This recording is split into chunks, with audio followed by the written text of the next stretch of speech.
হরে কৃষ্ণ, হরি বল। আজকে আমি আপনাদেরকে রমা একাদশীর মাহাত্ম্য বর্ণনা করব।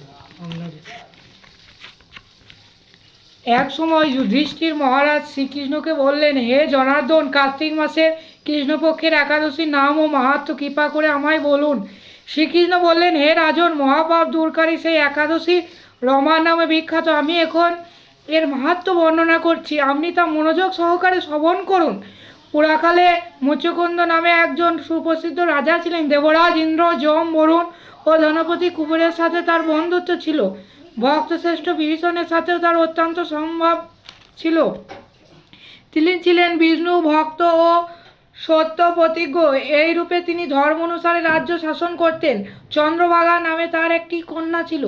চন্দ্রসেনের পুত্র শোভনের সাথে তার বিয়ে হয়েছিল। শোভন একসময় শ্বশুর বাড়িতে এসেছিল। দৈবকর্মে সেই দিন ছিল একাদশী তিথি। স্বামীকে দেখে পতিপরায়ণা চন্দ্রভাগা মনে মনে চিন্তা করতে লাগলো, হে ভগবান, আমার স্বামী অত্যন্ত দুর্বল, তিনি ক্ষুধা সহ্য করতে পারেন না। এখানে আমার পিতার শাসন খুবই কঠোর। দশমীর দিন তিনি নাগরা বাজিয়ে ঘোষণা করে দিয়েছেন যে একাদশীর দিনে আহার নিষিদ্ধ। আমি এখন কি করি? রাজার নিষেধাজ্ঞা শুনে শোভন আর তার প্রিয়তমা পত্নীকে বললেন, হে প্রিয়ে, এখন আমার কি কর্তব্য তা আমাকে বলো। উত্তরে রাজকন্যা বলল, হে স্বামী, আজ এই গৃহে এমনকি রাজ্য মধ্যে কেউই আহার করবে না। মানুষের কথা তো দূরে থাক, পশুরা পর্যন্ত অন্ন জল মাত্র গ্রহণ করবে না। হে নাথ, যদি তুমি এ থেকে পরিত্রাণ চাও তবে নিজ গৃহে প্রত্যাবর্তন করো। এখানে আহার করলে তুমি সকলের নিন্দা ভাজন হবে এবং আমার পিতাও ক্রুদ্ধ হবেন। এখন বিশেষভাবে বিচার করে যা ভালো হয় তুমি তাই করো। সধবা স্ত্রীর এই কথা শুনে শোভন বলল, হে প্রিয়ে, তুমি ঠিকই বলেছ, কিন্তু আমি গৃহে যাব না। এখান থেকে একাদশী ব্রত পালন করব। ভাগ্যে যা লেখা আছে তা অবশ্যই ঘটবে। এইভাবে শোভন ব্রত পালনে বদ্ধপরিকর হলেন।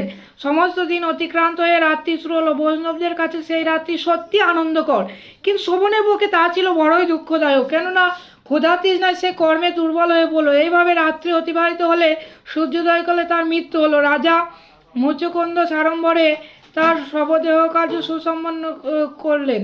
চন্দ্রভাগা স্বামীর অন্ত্যেষ্টিক্রিয়া সমাপ্ত করে পিতার আদেশে পিতৃগৃহে বাস করতে লাগলো।